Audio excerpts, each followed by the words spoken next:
I'm quite intimidated to be talking to you. I probably know less about what you all are concerned about than anyone else in the room. That has never stopped me from talking. And it's not going to stop me today, but it is intimidating. While my slides are getting loaded, I just want to make one editorial comment that my talk is not about. The talk I just heard made me appreciate yet again how fatuous and narcissistic Facebook is and how inane Twitter is. People with that intelligence ought to be doing stuff that actually makes a difference instead of working on things like Facebook and Twitter. Just one person's opinion. Okay, we got what we need? Excellent, thank you. Okay, but I'm not going to talk about Facebook and Twitter. The title I was given, Progress in the Era of Information Overload, Keeping One's Inner Strength. And when I first saw that title, I said to myself, I can't talk about this. I don't have a clue what that means. So I'll just talk about what I know how to talk about and pretend that it's about this. But then I decided that would, traveling all this way to do that would just be bad. So I decided to try to sit down and think about whether I actually had anything useful to say about progress in the era of information overload, keeping one's inner strength. And I think there are two pieces to this title that need to be explored, and I'll try to explore them both. One is, what is information overload? And the second is, what the hell do we mean by inner strength? And mostly I'm going to talk about that. My own interest is less in information overload, which is a problem, and more in choice overload, which is one of the consequences of information overload. And what we now know, which no economist would have thought possible, is that you can really have too much of a good thing. And when you give people too much of a good thing, instead of being liberated by all the freedom they have, they're paralyzed by all the freedom that they have. So, in other words, information overload and choice overload are real phenomena. We need to acknowledge that they are real phenomena and think about what we're going to do about it. So one suggestion is that the thing to think about is, well, if we have these inner resources, if we have a compass that guides us, that keeps us upright in the face of this onslaught of information and choice, maybe the problem is not so bad. So I want to talk a little bit about what inner strength might mean and why I think it's so important. And I know you're going to stereotype Americans now, especially Americans from the Northeast. Barbara talked about Plato, and I'm going to talk about Aristotle. And Barbara kept on answering your questions with "it depends," and I'm going to keep on anticipating your questions with "it depends." It turns out the smartest thing you can possibly say in response to almost any question is "it depends." And any leader who doesn't know that is almost certainly not a good leader. So, okay. So let me start with an idea that a colleague of mine named Angela Duckworth has developed and studied that I think says something about inner strength. She didn't coin the term, she made precise a term that's in the language, the English language, called grit. And it sort of means determination, persistence in the face of obstacles. And most people think that what grit is perseverance. Damn it, I'm going to see this through to the end. I have gigantic prefrontal lobes. I can discipline myself. I won't give in to the temptation to go have a beer with my friends. I'm going to finish this no matter how much I hate it. Now that's part of what she thinks grit is, but it's not the most interesting part. The other part of grit is engagement. And so it is persistence in the face of obstacles, persistence in doing things that are hard, and deep engagement with those things. And the reason that this is important is that you may have heard of the famous 10,000 hours story, how to become an expert. Spend 10,000 hours practicing. This turns out not to be true. You have to spend 10,000 hours practicing in a particular way. What way? You have to be working on exactly the things you hate to do, and you have to be devoting your full and undivided attention to those things. Practicing the piano while listening to rock songs and playing a video game is not going to make you a better piano player, even if you spend 100,000 hours doing it.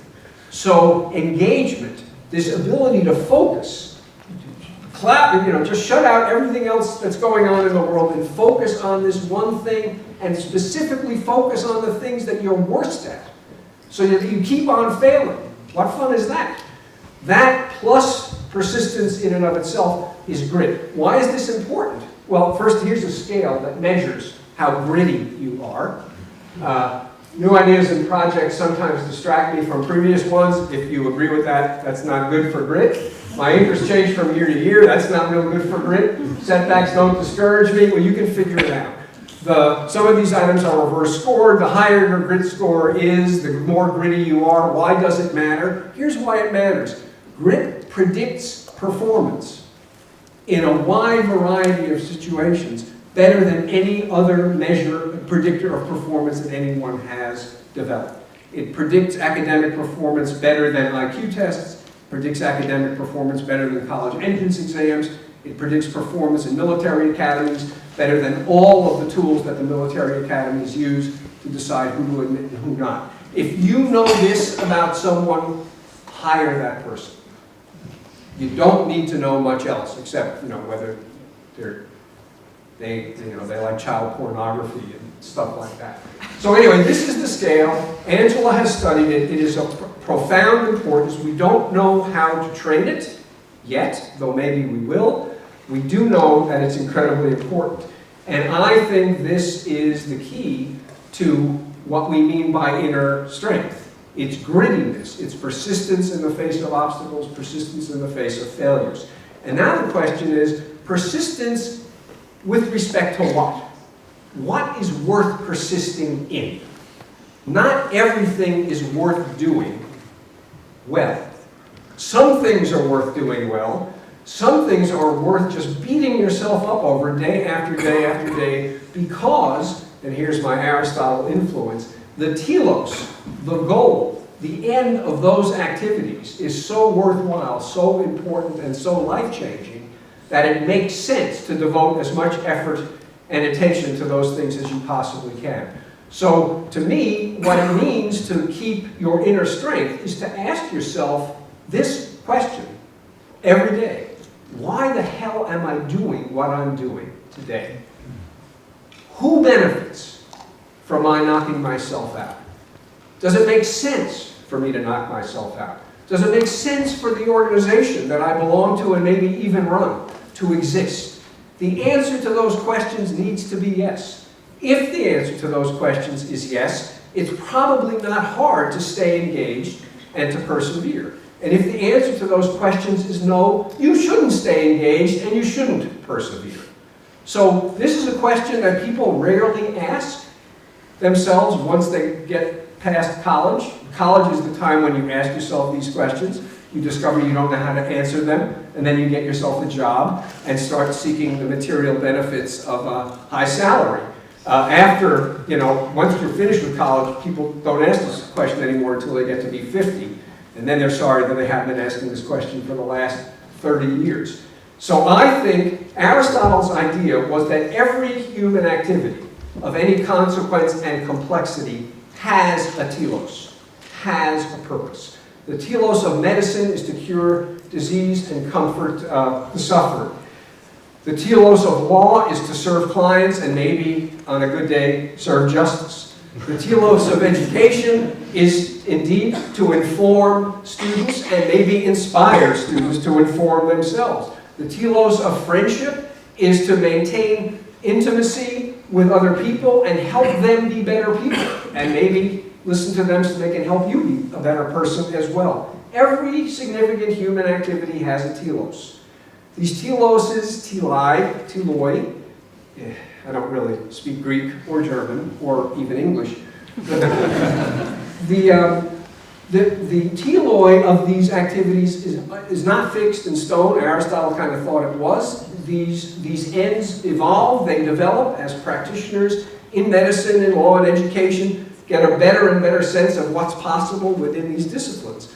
But the point is that there is always this touchstone that good practitioners can count on to keep them focused and centered and knowing why they're showing up for work every day. And so this is what I think is needed in order for us to retain our inner strength in the face of information overload, choice overload, and changes that are occurring at a rate that's almost impossible to contemplate. In order to pursue the telos associated with these activities, you need a set of characteristics that Aristotle, in an old-fashioned way, he was after all an old-fashioned guy, called virtues. I haven't heard anybody talking about virtues today, but I wasn't here for the first session, maybe I missed it. Aristotle thought that in order to pursue successfully the telos of worthwhile human activities, you needed to be a person of good character. And he had some very specific ideas about what that meant. You need to be honest. You need to be honest with other people. You also need to be honest with yourself. You need to face your own limitations. Face up to what you get wrong, face up to what you can't do. You need courage.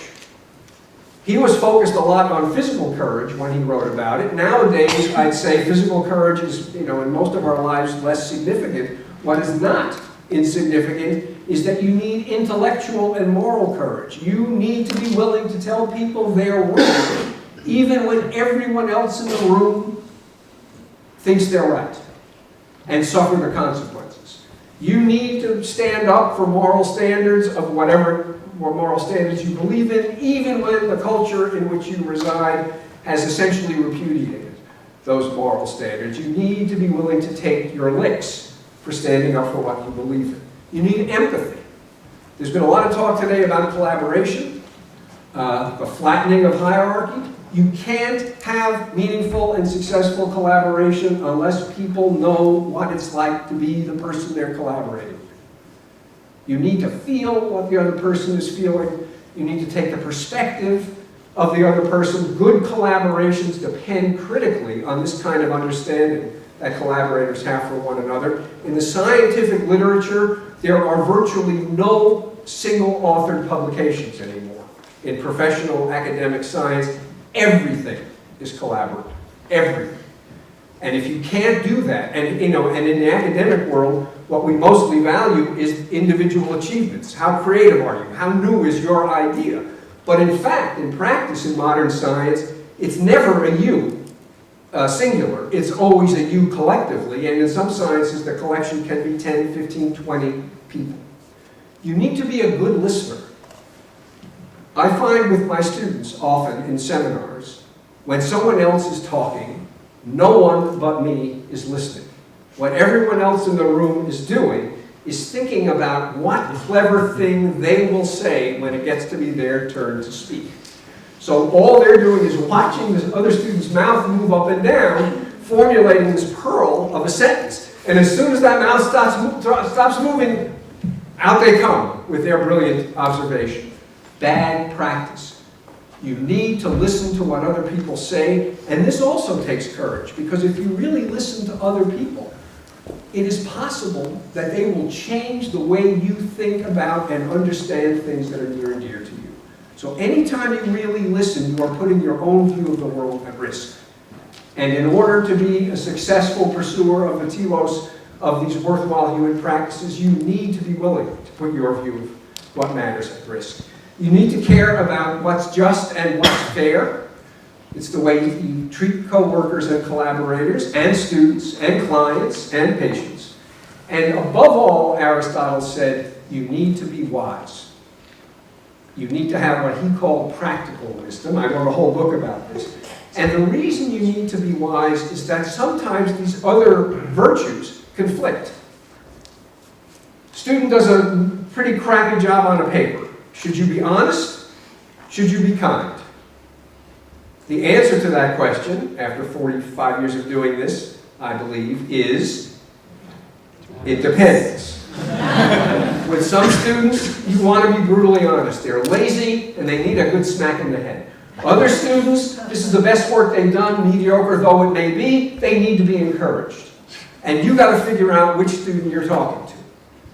Wisdom is what enables you to resolve conflicts between good things, and those are the hardest conflicts we face. It's easy to resolve conflicts between good and bad. It's really hard to resolve conflicts between good and good. The other reason you need wisdom is, again, thanks to Aristotle, there are lots of things in life that are good until you have too much of them, and then they become bad. Aristotle talked about the mean. So in my own work on choice, no choice creates a life that's not worth living if you're a human being. So more choice is better. Yes, until you reach a point where more choice is worse. So what you need is the right amount of choice. What's the right amount of choice? We can all say this together. It depends. It depends on the person. It depends on the context. We need information. Operating in the dark is terrible. Can you have too much information? You're damn right you can. Type diverticulitis into Google, get 11.9 million hits, and now what? You're going to become an expert in diverticulitis by looking at the 11.9 million hits. You'll be demented before you get a tenth of the way through the list.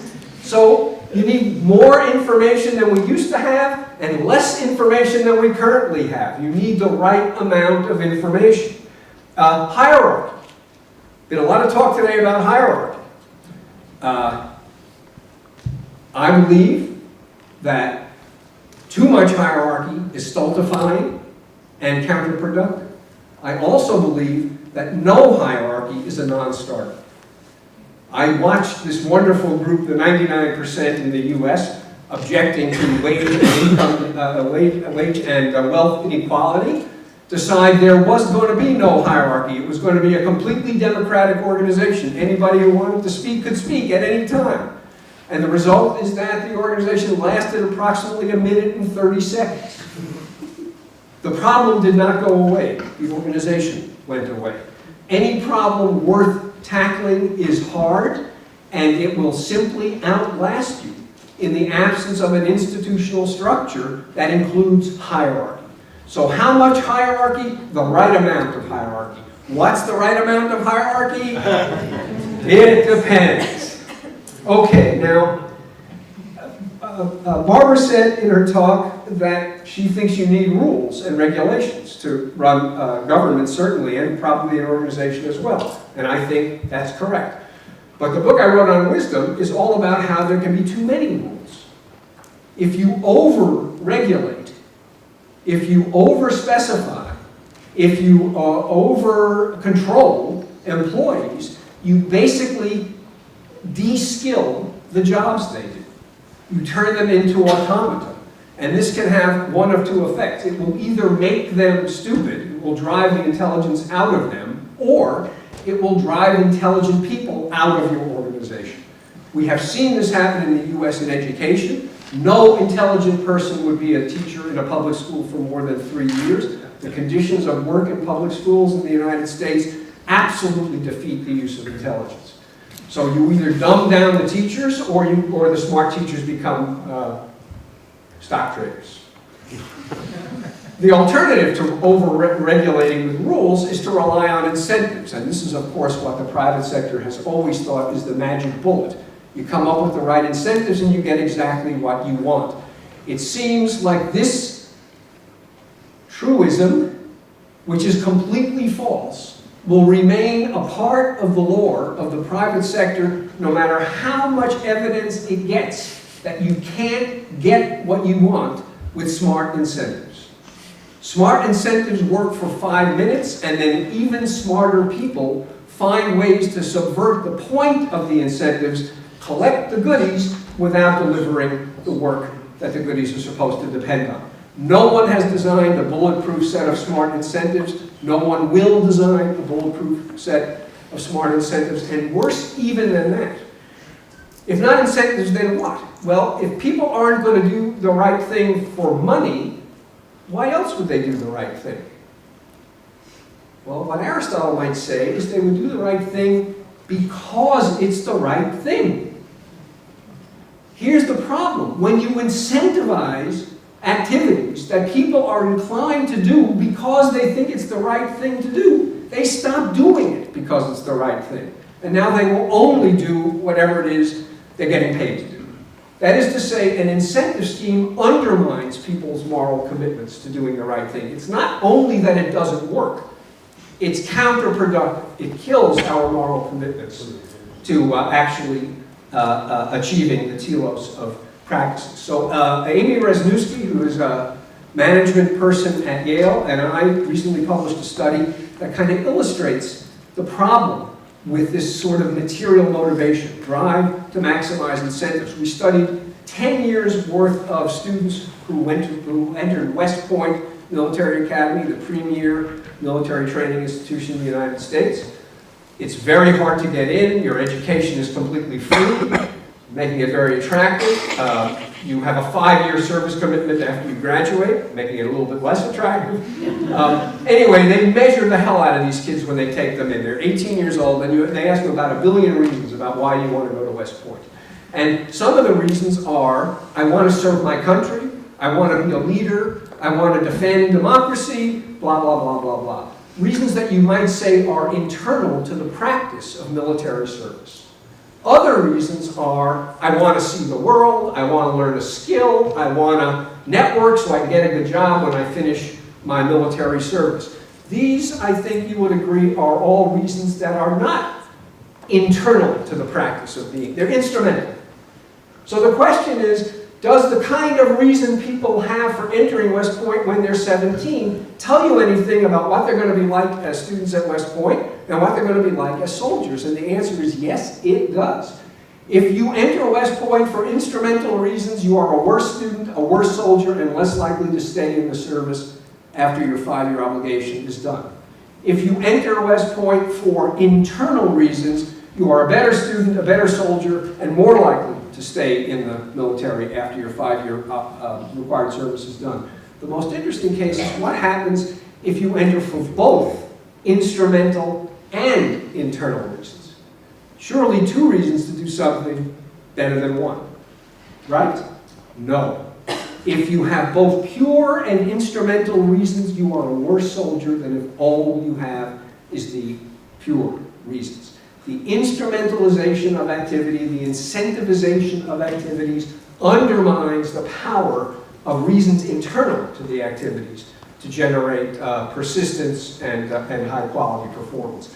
So we rely on rules to get people to do the right thing. It turns people into idiots. We rely on incentives to get people to do the right thing. It turns people into moral idiots. But these seem to be the only tools at our disposal. No one talks about cultivating character and commitment when some social institution, like, say, the financial system, breaks down. No one says, we need to find a way to strengthen the character of the bankers. It's all about regulating them, it's a lost cause to strengthen their character, or incentivizing them, and character simply gets lost. And I completely agree that teaching an ethics course is just a shame. Nobody in a business MBA program takes ethics courses seriously. The only way those courses can be serious is if they don't exist, and instead they are a part of every single thing that students do from the time they start their education till the time they finish it. You don't ghettoize ethics. You make it an inseparable component of every other thing that students do. Okay, so this is, oh, I haven't shown you any of my slides. Well, you didn't need You didn't need Trust me, I have slides that are like barbers, full of deep, rich and detailed information, 1 or 2 words per slide. I'll just wrap up. I think that most goals that are worthwhile are hard to achieve. The goals that I heard articulated today are impossibly hard to achieve. They will not be achieved by people whose staying power is as long as the time between now and the next cool thing, technological thing to surface. People have to be in some of the wonderful ideas that we heard earlier today for the long haul. To do that requires grit.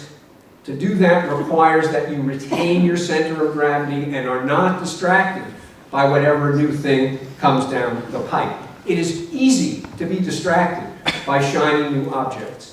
And it is especially easy to be distracted by them given the pace at which they appear. I think the lines are already forming to buy the new Apple Watch, which I gather is going to be another one of those two-handed watches where you actually can't tell the time without using one hand to push the face of the watch to get it to reveal itself to you. Keep keeping your eye on the goal is the antidote in a time of incessant distraction. But it needs to be a goal that is worth having. Thank you very much.